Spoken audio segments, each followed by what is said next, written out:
Jason, Fantasy Flight. Ahoy there, YouTube! We're back again today for more of our Gencon Bonanza Explosion Blog coverage, brought to you by some amazing publishers like Medieval Lords, who has Black Souls coming out later this year, Tasty Minstrel Games, who has a whole plethora of amazing games coming out all throughout the year, and then Bleem Games, who has Dark Mages 2.0 coming out later this year. But right now, I am very excited because Catan still holds a special spot in my heart, and Game of Thrones obviously holds a special spot in my heart. And we're about to learn about a Game of Thrones Catan Brotherhood of the Watch from Jason. What is this?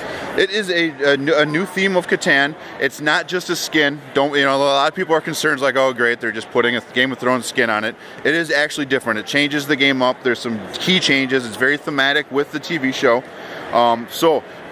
Most people I assume are going to be familiar with Catan. So what I've got here is set up the normal. Let's get these guys out of here. I was just showing somebody else. This is how you're going to be setting up. I put out the first sets of settlements for players already because most people, again, are going to want to know the differences. So these are already out. The one change is, so you go serpentine. So blue goes first, you go around the table, red gets put a second one, and so on. Then it goes back to the first player. They get to put a guard on the wall. So that's going to be the one change from the regular game for the setup portion of it. You put a guard on the wall and you can put it anywhere you want. Red's probably going to want to put the guard here because they've got some stuff here. If the wildlings get over the wall, it's probably going to start affecting them. When you place a guard on the wall, you always have to start in the 1 slot. If the 1 slot's full, you go to the 2 slot. You can't start at the 5. You always have to start at the 1. So that's going to be one of the big differences in the startup. You are also able to put build guards eventually down here. So there's an additional way to build. All the other builds are going to be exactly some of the same. Namings are going to change. And again, this is a prototype. This will say guard. It won't say keep when it is printed and comes out. Thormund is in place of the robber. So when a 7's rolled, Thormund comes into play. There is no desert tile, so he just kind of starts off to the side here. And then he's treated just like normal. At any time in the game, you can trade 3 resources for 1 instead of 4. So that's one of the main differences from the main game. And you'll notice these are 2 for 1 instead of 3 for 1. Each player gets a character card. So this is one of them that one would start with. They've kind of got suggestions for what they would start with. So on your turn, you can take the action of this card. When you do, you have an option. You either flip it over, and you get to do that same action again on another turn. Or you can straight up exchange it for a new character. Say there's ability over there you want, you can exchange it. If you flip it over and then you were to do that ability a second time, you now have to change it in. So there's no way to monopolize the card for the entire time. Okay, so once you build a settlement, you'll notice on the card here there's a little campfire symbol here. And when you build a keep, there's 2 of them here. So if you were to build this settlement, place it on the board, you would flip this in addition to building it. When you flip it, this tells you which type of wildling is going to be coming into the game and where they're going to go. So this one is an axe type, which is these guys, and he's got the little Foot Clan camp. So he would come over here to the brightest fire. So he's going to come right over here to start the game, or when that card's flipped. Then this token just goes face up over here to show you that it's done. Likewise, whoever builds largest patrol would get this card, largest road gets this card. You would also flip one of these extra ones over here, so there's more ways to get the wildlings in. On your turn, you're going to be rolling 3 die now instead of just the normal 2. One of them is going to be a d12. So if that was my roll, the 9. You check here for a 9. 9 through 12, nothing happens.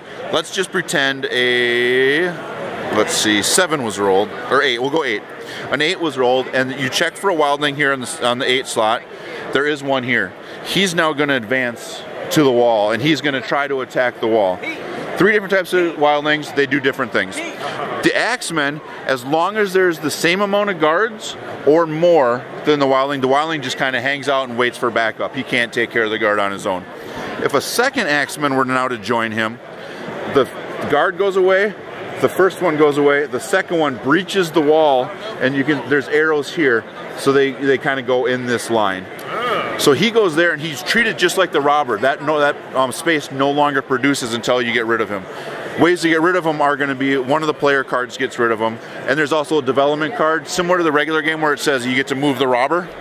This one is you move Thormund, or you remove a wildling from the keep and send them back to the mountains.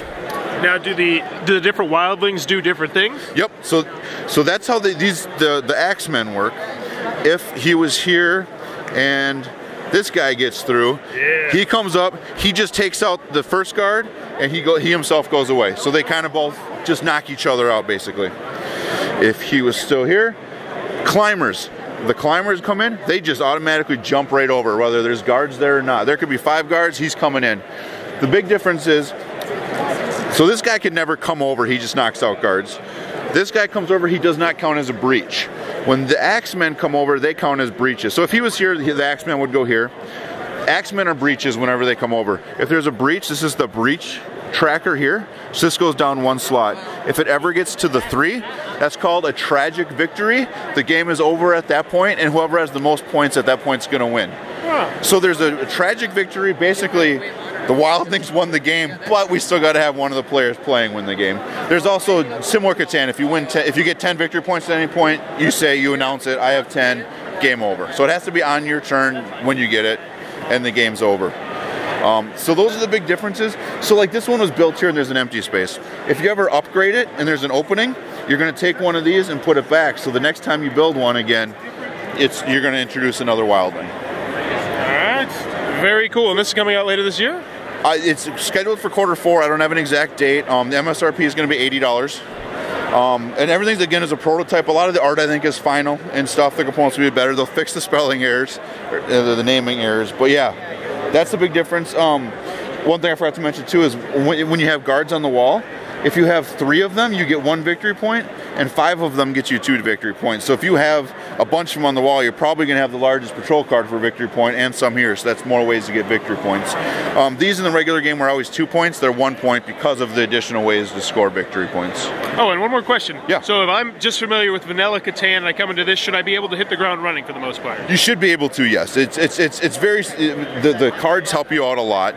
Everything, I think, like I learned this game about 3 weeks ago for the first time, and a lot of it was, okay, what do each of these the wildlings do? But after that, it was like, boom, just go. It was very easy to pick up, very easy to learn, and people familiar with Catan already, I think, will have no problem with it. The big thing is just going to be the subtle changes, the cards, the 3 for 1 instead of 4 for 1 for trading, but it's very easy to pick up. I think they'll have no problem. All right, very, very cool. Definitely interesting. I think this is going to put Catan back on a lot of people's radar right here. I think it will. And we've got a giant version of it over there, so if you got some time, I definitely recommend checking that out too. All right, thank you very much. This is a Game of Thrones Catan Brotherhood of the Watch. If it looks like it might be your cup of tea, be sure to check that one out when it comes out later this year. If you're enjoying this Gen Con coverage, please be sure to click on that subscribe button down below. In the comments below, let me know who is your favorite Game of Thrones character. Absolutely, you got to pick one.